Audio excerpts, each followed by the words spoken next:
d'Auvergne est bien meilleur. Une fois n'est pas coutume, nous partons dans le département du Nord, à Lille, exactement. Une centaine de parachutistes tentent en ce moment même de battre le record de France de la plus grande formation en vol relatif. Plusieurs parachutistes auvergnats font partie de ce groupe et cet après-midi, ils n'avaient pas encore atteint leur objectif, faute d'une météo capricieuse. Le récit de Jérôme Doumingue.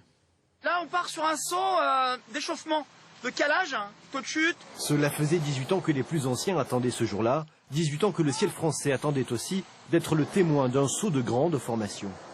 6 avions venus des Pays-Bas, d'Italie, d'Allemagne, de Belgique lâchent à 5000 mètres d'altitude la centaine de parachutistes. La plus grosse peur de tout, c'est de passer dessous, quoi. Parce qu'on sait que si on passe sous la formation, il va falloir remonter, et qu'une formation à 100, ça vole beaucoup. Et que quand on est tout seul dessous, on descend un peu plus vite et qu'on va avoir du mal.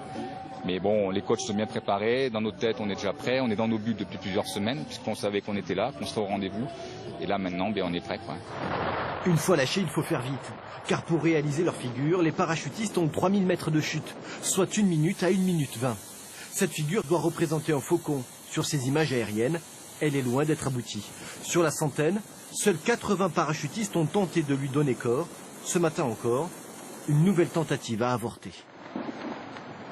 C'est un challenge personnel et c'est une volonté de faire quelque chose avec tous les autres relativeurs français.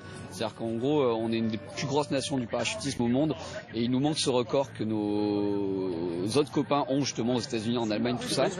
À ce record, tous s'y préparent depuis 1 an et ils espèrent que demain ou plus tard, l'objectif sera atteint. Impossible!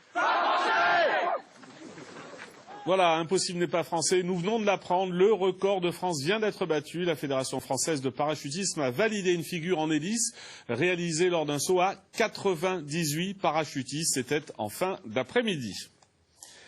La dernière manche des championnats du monde d'enduro a lieu, vous le savez, ce week-end à Brioude. Près de 150 pilotes, les meilleurs mondiaux.